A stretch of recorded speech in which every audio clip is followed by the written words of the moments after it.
Hola, ¿qué tal? ¿Cómo están? Bueno, hoy les quería comentar acerca de los niveles. ¿A qué se llaman los niveles? Muchas veces yo doy clases online y me preguntan enseguida ¿qué son los niveles cuando les doy la lista de materiales? ¿O para qué sirven?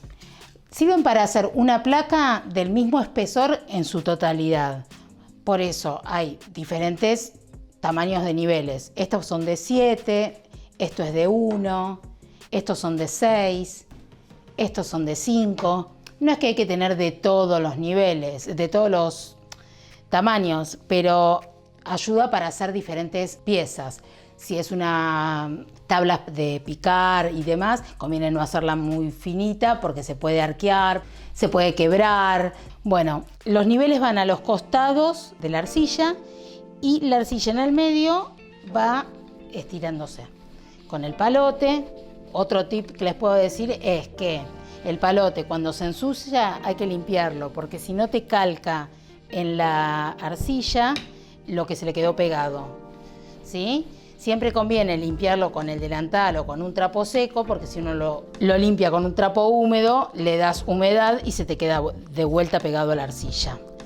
Por otro lado, si uno quiere hacer una plancha redonda, conviene siempre, no porque vaya a salir redonda perfecta, sino que conviene ir girándola para que tome la forma redonda y no que sea una forma rectangular. Siempre mover los niveles para los lugares que va la arcilla, ven cómo calca si se golpea.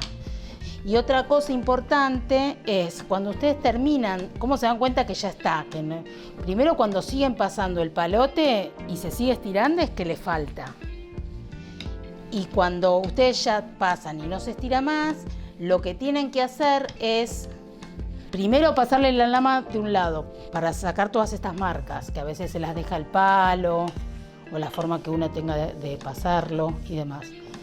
Y después la parte de atrás, que muchas veces está súper cuarteada o rajada y no está bueno y no colabora la pieza también. ¿Sí? Bueno, este es un tip que me parece bastante importante en cuanto a al trabajo con planchas. Bueno, siempre les conviene una madera grande si no tienen la opción de entelar una mesa para que los niveles queden totalmente apoyados, porque si quedan en el aire, cuando uno llega hasta ahí, se suelen parar y no está bueno. Pueden arruinar la placa. Entonces, yo siempre recomiendo una tabla de 40 por 40 para trabajar en una mesa que no esté entelada, ¿no? Esta es de 40 por 40 sí, y está entelada y demás. Pero si no sabes entelarla, en mi canal hay un videito que te enseña cómo hacerlo. Bueno, espero que te sirvan estos tips para trabajar con planchas. Cualquier cosa me dejas tu comentario. Nos vemos.